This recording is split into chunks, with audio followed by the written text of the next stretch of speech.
Hi, I'm Brenda. Today I'll discuss the application of hand drawing, physical modeling, and digital modeling as design techniques in landscape architecture. This is used most widely because it's achievable at any time, anywhere, as long as we get a pen and a piece of paper. It's especially useful in group discussions. What we draw can be anything, 2D, 3D, or even a combination of them. I used to draw down many sceneries, that atmosphere of which are hard to fully emerge through photos.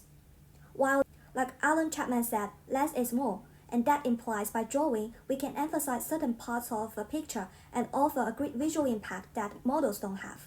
However, one of the biggest problems of drawing is accuracy, which means the information they can offer is limited. Although I've got these exquisite drawings from some designers before the computers got popular, they apparently cost too much time and energy. The word iteration seems perfectly related to physical modeling because it helps designers to think and modify in tridimensionality. When I was trying to transform my draft into a paper model, I found a significant difficulty for curved surfaces to support enough seating and table area, so I changed my design into an angular form.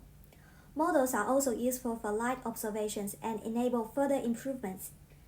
The various materials for modeling can bring unique tactile sense, and they can often work together.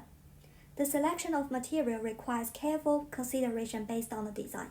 Without proper materials, modeling could be troublesome. And models are difficult to carry and keep, so they usually need a specific place. Physical modeling also needs a consistent plotting scale, which means you might find it too big or small later and mask the result. So next, I would like to introduce the application of software, which perfectly solve the above problems and has become more and more popular since the last century.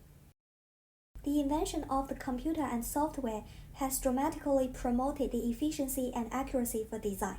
Corrections, calculations, viewpoint and scale switches. The best word to describe software is powerful. Here I'd like to share one of my favorite precedents that relied on digital modeling from an early design stage, the Pavilion of Clouds. Situated in the center of a spiral square, this bamboo structure was built for the 2018 Bamboo Garden Festival. The favorable site conditions and the tensile resistance of bamboo granted the possibility for a smooth and stretching form. In the design process, a conceptual design was made first. I guess it was a hand-drawing draft. Then the overall structure was generated through digital simulation. Someone used SketchUp to remake the model from the plan and sections and illustrated some brief ideas for the initial modeling process. Compared with traditional physical modeling, digitalization enabled a direct transformation and precise implementation of the conceptual design.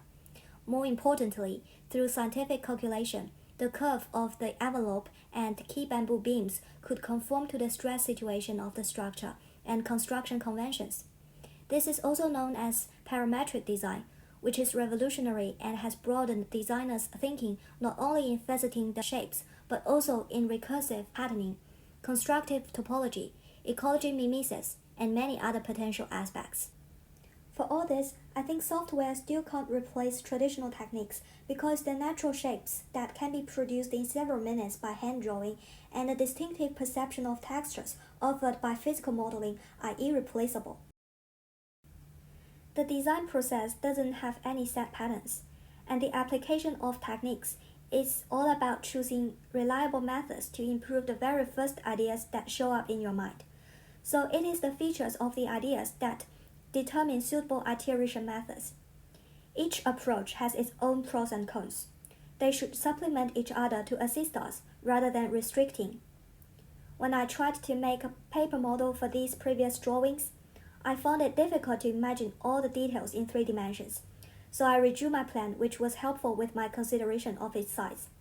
Later, when I was refining the paper model into a larger scale, I also made a digital model to deal with the turning corners. The techniques could influence the design outcomes in turn.